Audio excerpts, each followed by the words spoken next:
So, ito na pala ang Christmas party namin na part 1. Bali, first time ko nga pong masama dito sa Christmas party ng aming company. At nagdasal muna tayo bago umalis. Siyempre, first time nga nang masama Bago pa lang edi wow.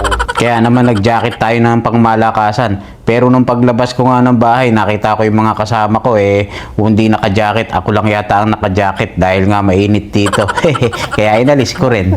Yun si ate Hi! Roderick, we're going to attend the Christmas party. Are you excited? Yes! Alright! Our princess. Here is Robinson. Teron is there. Let's go, Teron! Hurry up! Teron in the house. Hurry up, Teron!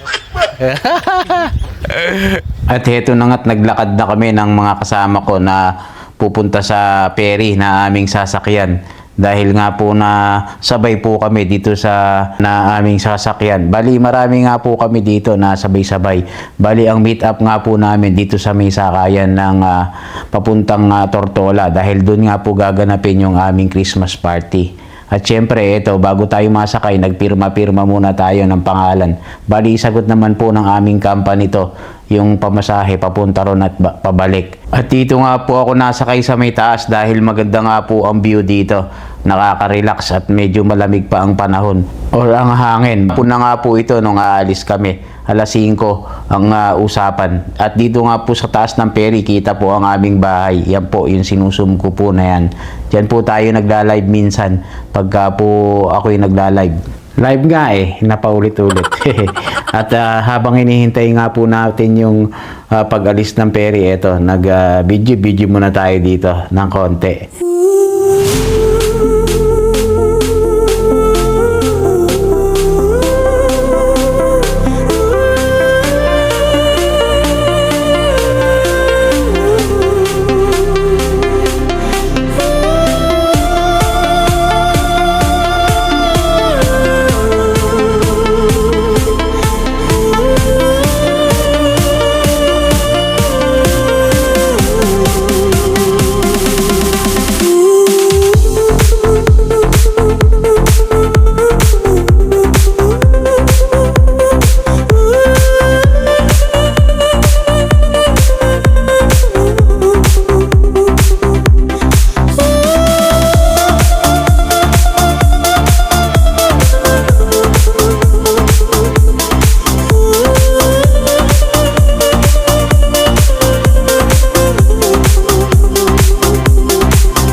At paghinto nga namin dito sa may port ng Tortola, bababa na po tayo. At bababa na rin po kami lahat. Bali, marami nga po kami ditong magkakasama. Bali, 2 company nga po ito. Hindi ko lang po alam kung isa lang po ang may-ari po ng restaurant at saka po sa resort. Kaya ganun po kami karami. Almost 30 yata mahigit kami. Mga 34 po kami sa restaurant pa lang po yun.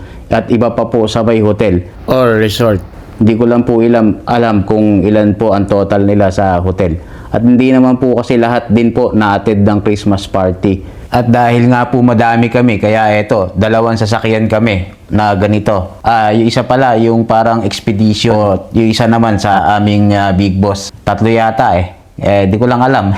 Hindi ko po kasi nakita kasi pagsakay ko rito sa pangmaramihan namin hindi ko na alam kung anong nasakyan ng aming ibang mga kasama at ibang group dahil nga po pagsakay ko rito nasibat na po agad itong sinakyan po namin. Dito nga po ako napwesto sa likod. Tabi-gabi ni David, yung tropa ko lagi nasasama sa video. At nabiyahe na naman po ulit kami, papunta naman po doon sa hotel and restaurant ng aming pagdadausan ng Christmas party. Dahil sabi nga ng ibang kasama ko, last year ang naging Christmas party nila, sa gitna naman po ng island. Sabi ko naman, ayos pala yun napakaganda. At kaya naman ang naging Christmas party naman ngayon dito naman daw sa may tapat ng island pa rin. Siyempre, puro island nga dito pero may bar naman po at saka restaurant at sa kabila naman po yung hotel. Bali itong area po na to inarkila po ng aming amo, kumbaga exclusive lang para sa amin.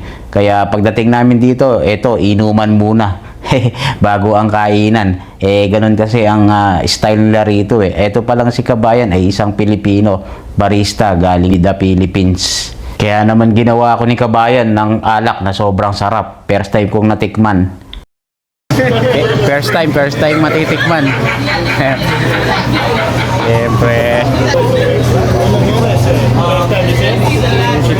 Straw ba to? Kala ko straw Pang shake pala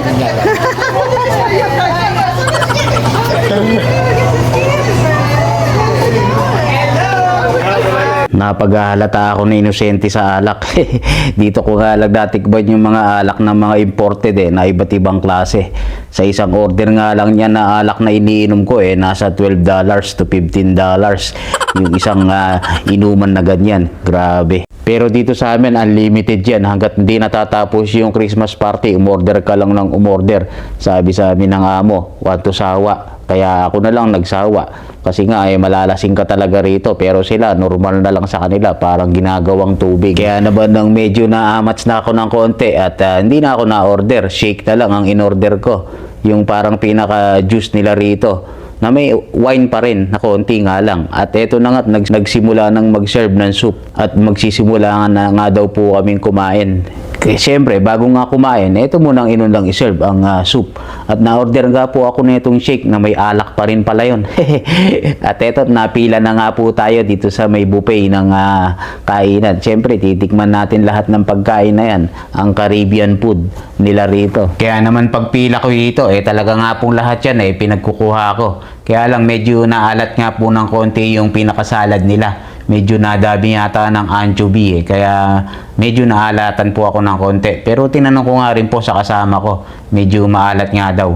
At heto't pagkatapos nga po namin kumain, party na, pahinga lang ng konti.